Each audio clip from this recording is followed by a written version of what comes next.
Vamos desenhar juntos aqui agora, eu e você, um roteiro para casamento? Então já anota aí esses 7 tópicos, que são os tópicos que vão participar, fazer parte do mapa do roteiro, para depois disso você escrever a narrativa. A abertura, história do casal, reflexão religiosa, rito ecumênico, troca de votos, troca das alianças e encerramento. Esses 7 tópicos foram os tópicos que eu usei para montar o roteiro de um super casamento que eu celebrei, que foi um casamento incrível e que, inclusive, abrindo aqui entre a gente, quebrou muitos preconceitos que eu tinha enquanto celebrante, porque eu imaginava que, por ser casal e ter aquela família, todo mundo naquela expectativa ali, né? Muitas vezes de muitos anos já, de noivado e tudo mais, ia ser uma situação que ia ficar ali no meu ouvido o tempo inteiro, altera aqui, quero saber, não sei o que, meu Deus, pressão psicológica. E eu não tive nada disso. Eu tive liberdade para escrever o texto do jeito que eu quis.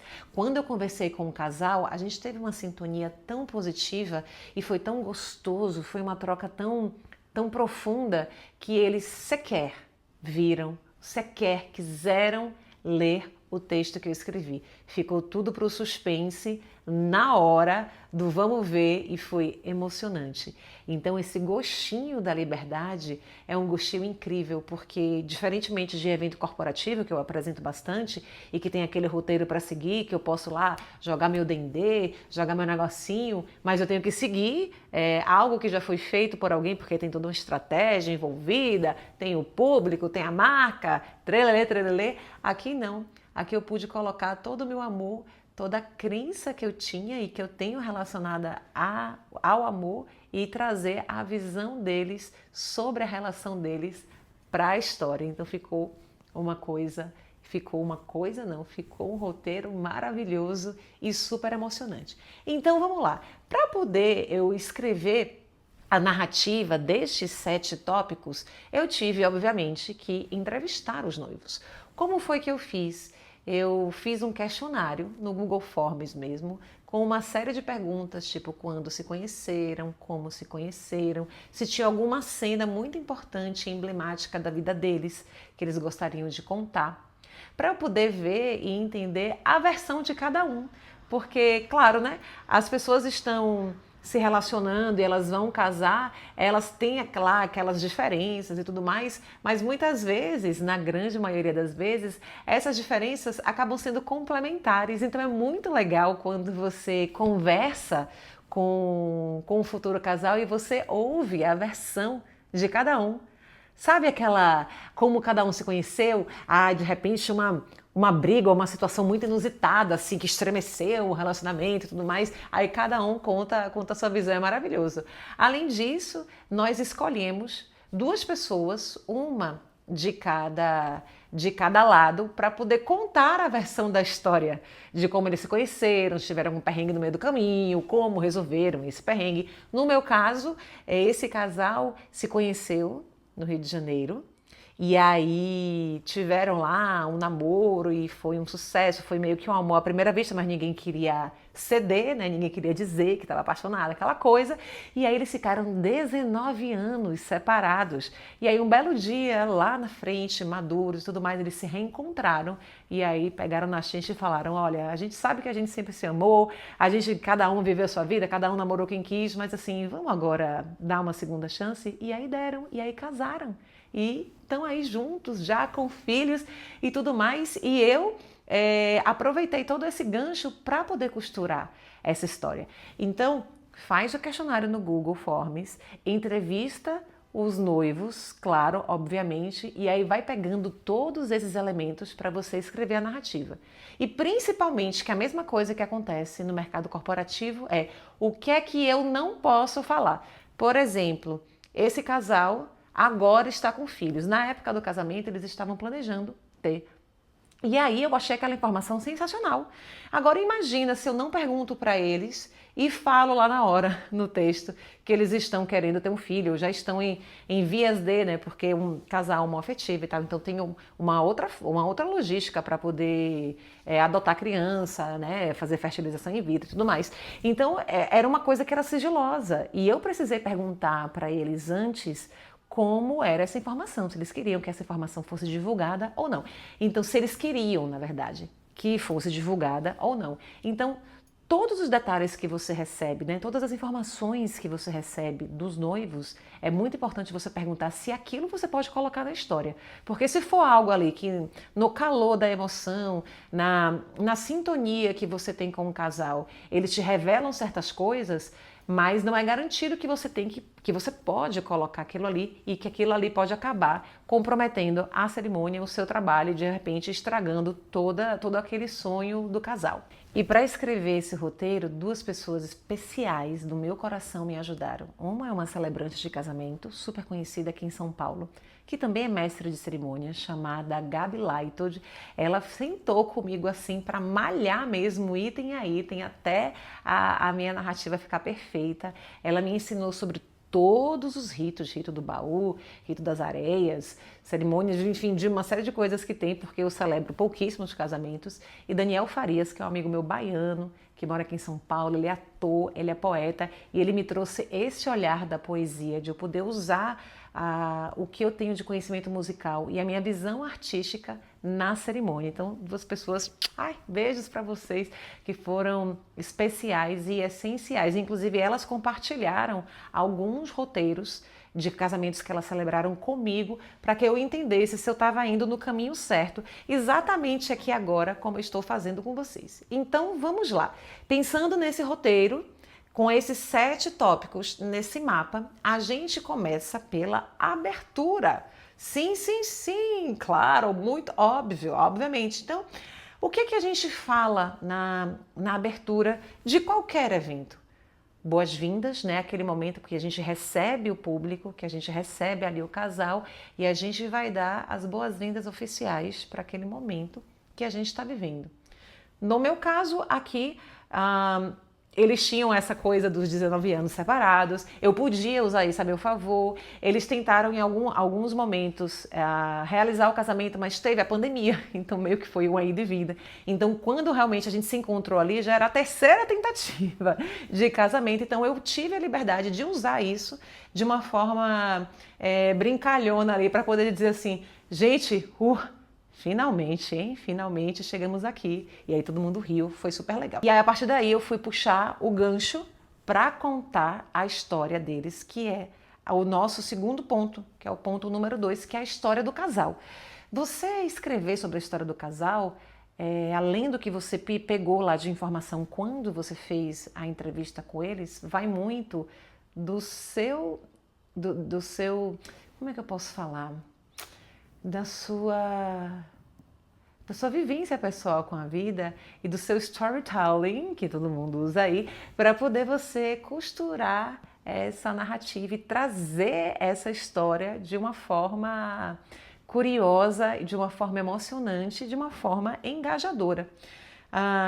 Esse casal se conheceu no Rio de Janeiro, aí rolou aquela coisinha que eu falei para vocês, claro, todo mundo se curtiu ali, meio que viu que amor à primeira vista. Nada aconteceu, e aí cortou o tempo, eles se encontraram em boate, depois namoraram, depois terminaram, depois não sei o quê. Mas aí o que foi que eu fiz para contar essa história? Eu peguei, graças, né, a Gabi e a Daniel, uma música de Tom Jobim que eu adoro e que fazia muito sentido com toda a história. Então eu falei da paixão deles dois através dessa música. Então no meio da cerimônia eu cantei. Falei assim mesmo, ó. Quando a luz dos olhos meus é a luz dos olhos teus, resolvem se encontrar. Ai, que bom que isso é, meu Deus, que frio que me dá o encontro desse olhar. Mas se a luz dos olhos teus resiste aos olhos meus, só pra me provocar, meu amor, juro por Deus, me sinto incendiar. Muito bem, pé na areia, caipirinha, água de coco, cervejinha e nada acontecia. Por quê? Porque eles só ficavam se olhando. Só ficavam se olhando e lá na frente na boate eles se encontraram e deram o primeiro beijo, aquela coisa. Então é aqui que a gente tem, nessa história do casal, a nossa oportunidade de usar a nossa criatividade para esse storytelling. Então você, com a história do casal de vocês, faz isso. Pega mesmo, sente um momento de inspiração, pega a coisa que você gosta, pega a música que você gosta, que os casais gostam também, e vai e deixa a criatividade rolar, escreve, escreve, escreve e depois você só lapida, que vai ficar ótimo. Depois de contar da história deles, a gente vai para o tópico 3, que é a reflexão religiosa. Neste caso, o casal já tinha se casado no civil, então essa cerimônia era uma cerimônia simbólica. E este casal é universalista, então eles acreditam em todas as forças do universo. Então, o que foi que eu fiz para poder amarrar tudo isso certinho? Eu usei primeiramente a lei universal, que é a lei do amor, sem preconceitos, sem barreiras, onde tudo é possível, porque é a maior força que a gente tem, e unir com as histórias pessoais deles e o que eles vivenciaram enquanto manifestação religiosa. E aí eu fiz uma costura trazendo isso, como também o conceito de família, o pedido, ou seja, quem pediu quem, para poder trazer aquele dendezinho, né? Aquela coisinha, quem foi que pediu quem em casamento, não é mesmo? E a partir daí, a gente ir para o quarto tópico, que é o rito ecumênico, ou seja, como é que a gente transforma tudo isso que eles viveram num símbolo, sendo que a gente não está numa igreja propriamente dita. Então, dentro do mundo, do universo de celebração de casamento, a gente tem alguns ritos de passagem que simbolizam essa união. O rito do baú, que foi o que eu usei, o rito das areias, a cerimônia das areias, tem o do vinho. Então, eu expliquei para eles algumas opções e eles escolheram o rito do baú. E foi um rito muito bonito, porque esse baú, lindíssimo, que nós compramos para o casal, ficou na entrada da cerimônia. Então, todo mundo que chegava lá escrevia o seu recado, os seus votos de felicidade. No momento, né, desejos para o casal e tudo mais. No momento desse rito, nós convidamos 2 amigos, que foram aqueles que eu falei no início do vídeo. Eles foram até o palco para poder falarem sobre este baú, porque assim eles quiseram. E aí a gente escolheu uma terceira pessoa que era responsável por ficar com a chave. E aí qual é a brincadeira, né? Qual é a simbologia que esse baú traz? Você abre o baú, que é um baú de madeira, nas bodas de madeira, que são faz quanto? 5 anos. E aí se eles precisassem abrir com antecedência, eles abririam. Apenas se eles estivessem, por exemplo, passando por uma crise muito grande e tudo mais. E aí eles poderiam abrir antes. E aí a gente tinha este amigo deles, que era o responsável, o detentor da chave, e o guardador oficial, o guardião oficial deste baú e deste amor. Então foi super bonito, foi super bonito. Eles entraram com o baú, né? As 2 amigas, que são aquelas que eu mencionei no início do vídeo, entraram com o baú já fechado. Aí a gente mostrou a quantidade de recados que tinham lá do público que estava lá participando da cerimônia. Cada uma leu um texto com seus votos de felicidades para o casal, porque elas eram uma das madrinhas. E aí eu chamei em seguida o guardião, que foi fechar o cadeado e ficar com a chave. E ali eu explicava que eles só poderiam abrir quando completasse as bodas de madeira nos 5 anos, ou em casos extremos, se a situação, né, a relação estivesse muito estremecida, eles poderiam abrir antes. A partir daí, a gente vai para a troca de votos e depois para a troca de alianças. A troca de votos é um momento do casal. Cada um, individualmente, escreveu lá o seu texto, que vai querer ler, ou tem gente que gosta, né, de falar no improviso ou decorado, mas é um momento que é deles. E a gente, na nossa narrativa aqui, nessa construção, no desenvolvimento, quero dizer, dos tópicos, a gente que faz essa condução. A gente anuncia que é este o momento, que é um dos momentos mais emocionantes da cerimônia, né, que é a hora que cada um vai falar um do outro, seguidamente da troca das alianças. Então a gente faz esse anúncio, então a gente escreve que a partir desse momento é a troca dos votos, a gente faz uma narrativa bem bonita falando sobre isso, entrega o microfone para eles, ou segura o microfone para eles e deixa que eles ali, que o casal converse entre si, que se emocionem e que também emocionem a gente. Em seguida, entra uma música e a partir daí a dama de honra, né? Dama de honra, ai gente, péssima.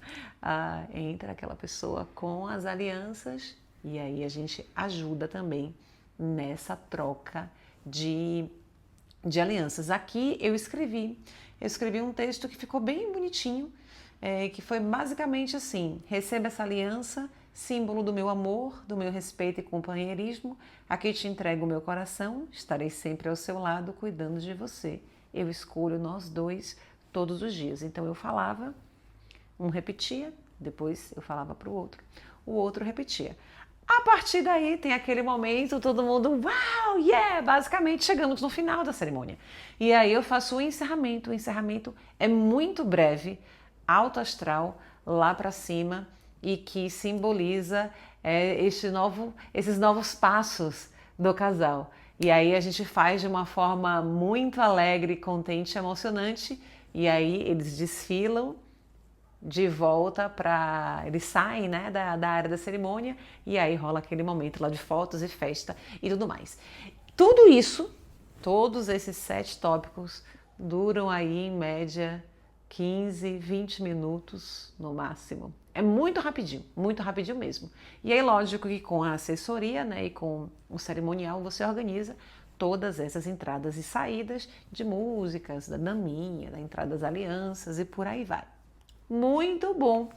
Esse é o esqueleto do roteiro, este é o mapa de um roteiro de casamento, super simples, e o que mais vai importar aqui é a sua criatividade e como você coloca o seu tempero pessoal nesta narrativa, porque é o seu tempero pessoal na escrita e a forma como você conduz que vão fazer a grande diferença nessa cerimônia, porque diferentemente ou de forma complementar nos eventos corporativos, que eu tenho uma marca fazendo um evento, aí eu tenho um mestre de cerimônias com muita técnica, mas eu tenho um perfil ali para poder servir aquele cliente.